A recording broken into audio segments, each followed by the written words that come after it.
Now, I am not one to religiously cover news stories regarding Overwatch. I feel that this is a market that is already full of channels who do a way better job of staying up to date on what's going on and manage to produce those videos in a very timely fashion. And being swift in this kind of market is very important. You don't want your news to be outdated by the time your video goes live, which for someone like me with a religious upload schedule of approximately every other day at 8 PM Central European time just does not work out. But I do like to talk about news stories when there's something interesting in them that I can discuss. When it's more than the delivery of information, but the act of diving deeper than most people would really care to. However, today is not one such day. The only reason I decided to actually make a news video today is because I think it is a very important subject for you guys to know about. And since I know my community reasonably well, I also know that many of you are not the biggest fans of many of the mainstream news channels out there. So here I am telling you about the plethora of replies that Jeff Kaplan has bestowed upon us on the forums. Courtesy of Seagull #1 fanboy on Reddit, who compiled all of these most recent answers that we got, making this video way easier to make. And if you don't care to have me read them out to you, I will be putting the link in the description below so you can check the post out for yourself with all the sources right in place. Number 1, will the capture the flag map be permanent?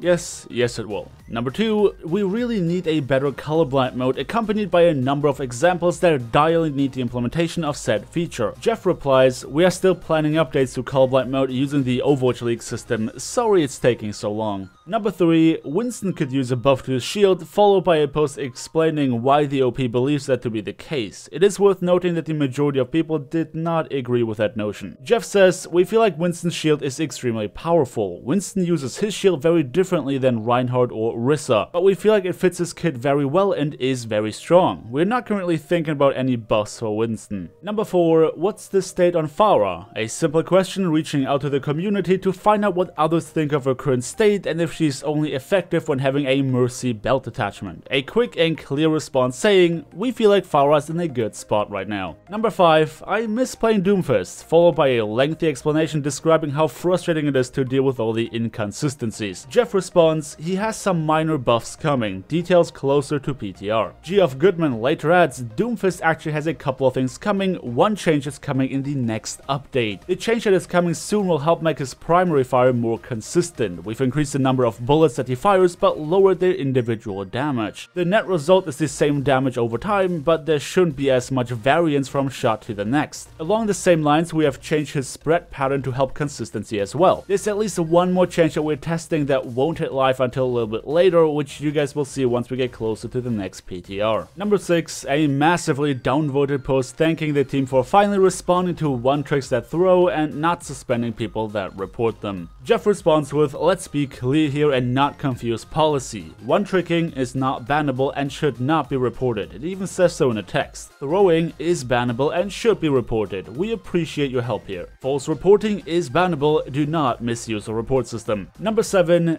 devs, where are you? Followed by a post demanding that the developers respond to hot topics including the Outcry to have Mercy reverted to a state before the rework. Furthermore, the OP is claiming that all the supports are very weak. Well, the devs are here and Jeff responds, we have no plans to revert Mercy. We also feel like she's not in a horrible place or unplayable. It's still to be determined if she's exactly where she should be because it has been too soon and the dust needs to settle. Her playtime in quick play and comp is still incredibly high. Her win rate is still above 50%, but more in line with what we'd expect. But I would like to put the notion that Mercy is going to be reverted to rest. Also, we don't agree with the notion that all supports are weak. Support heroes are extremely powerful and impactful in Overwatch. Number 8, will D.Va receive a nerf in the near future? Jeff responds with a list of heroes that they currently have their eyes on, including Mei, Sombra, Symmetra, Doomfist, Torbjorn, and Hanzo. He also confirms that D.Va, in fact, is not expected to see any changes anytime soon. Number 9, a quick post about how map rotations work in the Overwatch League, with Jeff explaining that maps have been chosen by stage. And since stage 1 is coming to an end, we can expect to see new maps in the rotation starting from stage 2. And lastly, number 10, a post that seems to be fueled by a lot of misinformation. And that, my friends, is why I hate traditional media. The OP was under the impression that Blizzard is policing comments on social media regardless of whether the source material did or did not relate to Overwatch. Oh boy, I wonder where he got that idea from. Thankfully, Jeff makes it very clear that no, they do not have any control over what comments we make on social media. Obviously. What they referred to was them scouring YouTube for videos of players doing things that are against their TOS to then find them in-game and suspend their in-game accounts if that behavior can be confirmed. It has nothing to do with the comments. Alright, I think we can call it a day here. Do keep in mind that I did not go through every single reply because I did not think that everything was entirely, well, important to be honest. But those 10, I think, answer questions that I deem to be worthy of sharing. Once again, a big shout out to Seagull's #1 fanboy on Reddit. If you want the full story, you can find the link to the Reddit post down in the description below. While you're down there, let me know how you feel about the dev team taking it to the forums and answering so many questions at once. Do you think they should keep it up? I'd love to hear from you guys. But until then, thank you everybody so much for watching. Don't forget to drop me a like on your way out if you enjoyed the video, subscribe if you want to see more, and I hope to see you all next time.